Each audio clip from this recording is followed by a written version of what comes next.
Toto video vám pomôže pri tvorení viet v angličtine a pomôže vám taktiež pochopiť väzby medzi jednotlivými slovesami. Budeme sa teda rozprávať o verb patterns, po slovensky o slovesných vzorcoch. Nie je to vôbec také zložité, ako sa možno na prvý pohľad zdá. Poďme sa na to pozrieť. Musíme si položiť základnú otázku. Ako spájame slovesá v anglickej vete?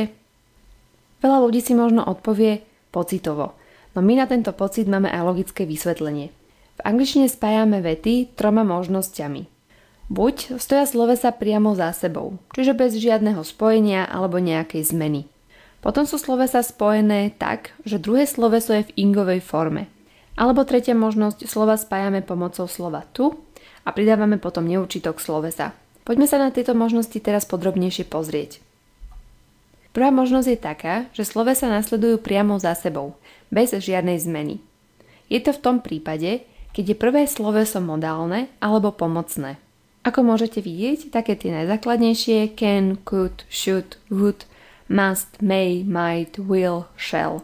Ak použijeme tieto slovesá, bude to znamenať, že druhé sloveso, teda to, ktoré nasleduje za nimi, bude v základnom tvare.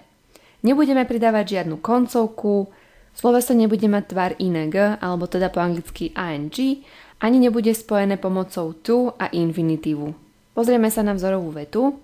Budeme mať I can speak English very well. Hovorím anglicky veľmi dobre. Takže dve slovesá, can a speak, sme spojili priamo. Nasledujú za sebou bez žiadnej zmeny. Pozrieme sa na ďalšie príklady. Napríklad I can go with you. Môžem ísť s tebou. You must meet him. Musíš ho stretnúť. Would she like to drink coffee? Chcela by si ona dať kávu? Alebo should I stay or should I go? Mal by som ostať alebo mal by som ísť. Takže ako môžete vidieť, po modálnych slovesách alebo pomocných nasleduje ďalšie sloveso v základnom tvare, čiže v neúčitku. Pozrieme sa teraz na druhú možnosť spájania dvoch slovies. Ďalšie sloveso bude v ingovej forme. Nazývame túto formu ing, alebo teda ing form, ako gerundium. Ak si sa s týmto názvom niekedy stretli, tak je to presne to, keď máme slovesa ako drinking, speaking, coming a tak ďalej. Čiže sloveso má na konci koncovku ing. No a bohužiaľ je tu jedna menšia nevýhoda, ako sme mali pri prechádzajúcej možnosti, kedy sme spájali slovesa priamo. Povedali sme si, že prvé sloveso je modálne, alebo teda pomocné. Pri tejto možnosti si žiaľ nevieme takto kategorizovať slovesa. Tieto slovesa, za ktorými nasleduje ďalšie sloveso v ingovej forme, sa musíme jednoducho naučiť. Poďme sa pozrieť na príklad, ako to teda vyzerá. Takže budeme mať I love dancing in the rain. Sloveso love patrí do skupiny týchto slovies, pretože za ním nasleduje ďalšie sloveso, v tomto prípade dance v ingovej forme. Nezabudnite, že my sa vždy sústredíme na to prvé sloveso. To nám udáva, či bude ďalšie sloveso v ingovej forme, v základnom tvare alebo pomocou to a neurčitku. Takže vždy sa riadíme podľa toho prvého slovesa. Pozrieme sa na ďalšie príklady. Budeme mať I like working at night. Rád pracujem v noci. Takže po slovese like ide ďalšie sloveso, ktoré je v ingovej forme. Ďalej máme We enjoy going on holiday to Hawaii. Je to v takom význame, že radi chodíme na prázdniny na Havaj. Opäť sloveso enjoy patrí do tej skupiny, po ktorom nasleduje ďalšie sloveso v ingovej forme. Ďalej máme príklad He finished cleaning. V tomto prípade je prvé sloveso v minulom čase. To vôbec nevadí. Tieto slovesá sa môžu nachádzať v iných časoch, aj v budúcom, aj v minulom, aj predprítomnom. Stále to bude znamenať, že ďalšie slovesá budú na ne nadväzovať, ako si teraz povieme. Ak by sme aj mali he finishes, čiže sloveso v prítomnom čase, taktiež by sme mali ďalšie sloveso cleaning. Finishes preto, lebo je to tretia osoba. Základ je finish. Takže je úplne jedno, v akom čase sa nachádza prvé sloveso. Ďalšie bude nadväzovať v akomkoľvek čase, tak isto za ním. No a asi tušíte, keď sme povedali, že tieto slovesa sa treba iba naučiť, že k ním bude asi nejaký telefónny zoznam. Bohužiaľ je to tak, tieto zoznamy slovesa treba naučiť. Tu máme pár slovies, ktoré na seba viažú ing form. Vybrali sme také najviac používané z rôznych jazykových úrovní. Tieto slovesa je ale najlepšie učiť sa vo vetách. Preto, keď vám niekto hovorí, aby ste sa učili celé vety, je na tom niečo pravdy. Tieto slovesa si potom automaticky budete spájať s ďalším slovesom a budete vedieť, do akého tvaru máte to druhé sloveso dať. Takže vždycky slovíčka si aplikujte aj do vety a určite vám to uľahčí učenie. No a teraz sa pozrieme na poslednú formu.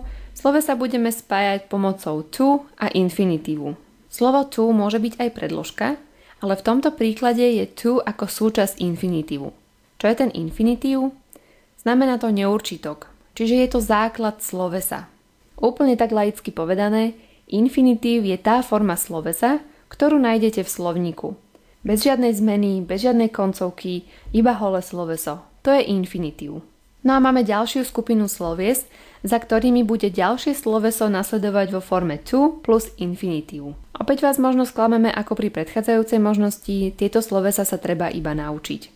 Opäť vám určite pomôže, keď si tieto slovesa budete spájať do vied. Pozrieme sa napríklad. We decided to leave early. Rozhodli sme sa odísť skôr. Takže po slovese decide, i keď je v tomto tvare v minulom čase, bude nadväzovať ďalšie sloveso, ktoré bude v tvare to plus infinitív.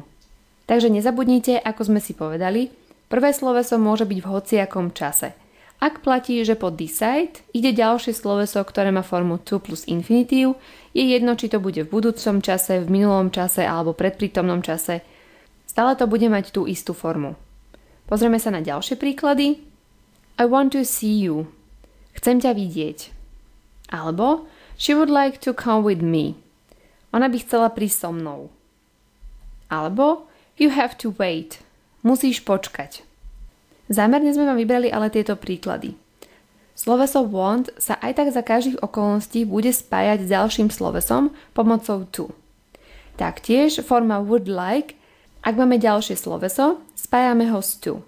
No a have to dajte pozor, lebo have to znamená musieť. Ak by sme mali iba have, znamenalo by to mať. Takže pri týchto príkladoch je to trošku jednoduchšie, lebo tie sa automaticky učia aj tak, že sa viažú pomocou to. Lenže potom sú slovesá, napríklad ako tieto, ktoré sa spájajú s ďalším slovesom pomocou to a infinitívu. Opäť sa ich bohužiaľ musíme iba naučiť, pretože neexistuje nejaká metóda na to, ktoré slovesá sa spájajú s to a ktoré napríklad s ing form. Takže tieto slovesá, ktoré môžete vidieť, sa spájajú pomocou to a infinitívu. S touto informáciou sa s vami lúčime.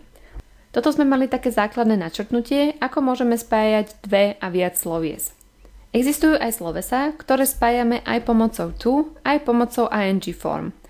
O týchto slovesách a týchto výnimkách si povieme v ďalšom videu. Zatiaľ vám ďakujeme za pozornosť.